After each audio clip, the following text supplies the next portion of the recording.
You think we're on the point of potential civil unrest here in the States after Irene and Charlie Kirk and some of the recent events?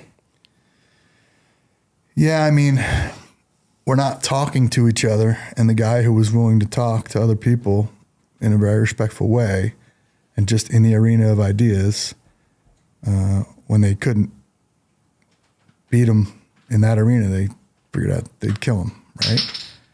And again, it's the safety, that poor girl who was stabbed. And then the people who stood around and just watched it. It's sickening. It just makes you go, wow, man, we're not safe. And then the court system's a joke. These people were put back out on the streets. I mean, that is what El Salvador was, right? And we seem to be going that direction. Mm. And it's disheartening. And a lot of people don't know why. Like, look, the money's bad, right? Everybody's working harder and harder and harder. A lot of people are falling through the system. They have no hope.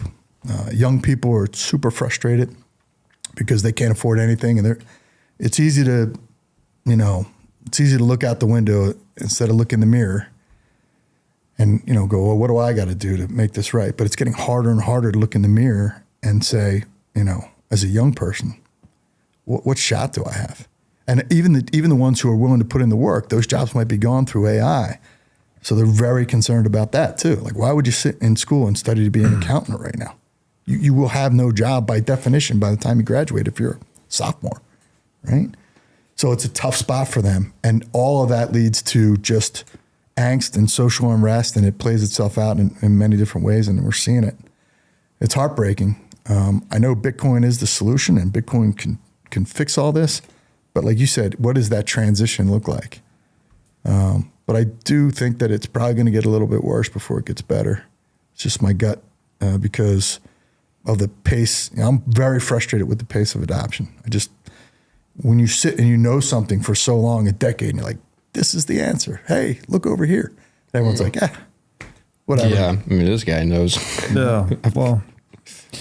I feel a little disillusioned, and I haven't been doing this as long as you guys have. Yeah. I mean, I don't know if it was online or offline, but earlier the word exhausted came up.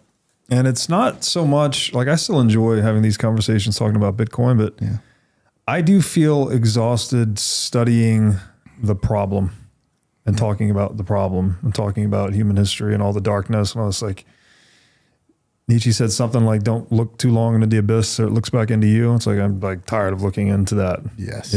Ready to sort of reorient to the bright orange future more than focusing on the problem so much. But to your earlier point, that's people's number one hang up with getting Bitcoin is they don't see the problem. Right.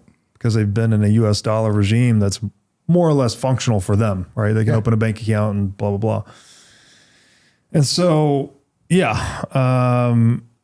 I wanted to ask you earlier when you're on El Salvador, like, what's the gun ownership situation down there? You can own a gun.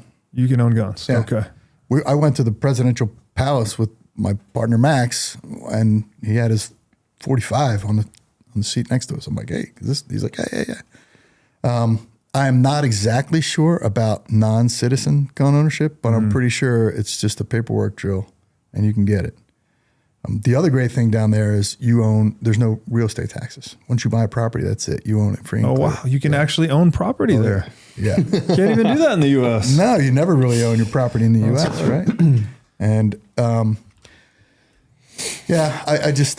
I feel like I believe that later in my life, I'll be spending a lot more time with my wife, on board, of course, down there. It's not like I want to sit out what's coming in the United States. It's not in my nature to sit it out, but I do feel very passionate about my family being protected, as I'm sure you guys do, right?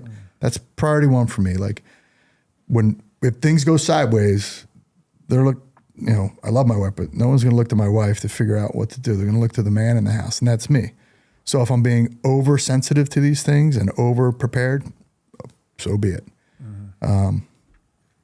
I thought like Larry Lepard in 08, I'm like, okay, this is it. I've been studying sound money, was in gold and silver. I'm like, this is it. What are they going to do now? They can't fix this. And I'm like, printed trains and trains of dollars and just exacerbated the problem.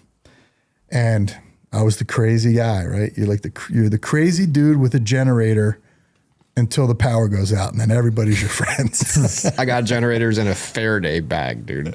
Yeah. Yeah. Yeah. So I hear you. It's always better to be a warrior in a garden than a gardener in a war, right? That's right. That's So- exactly right.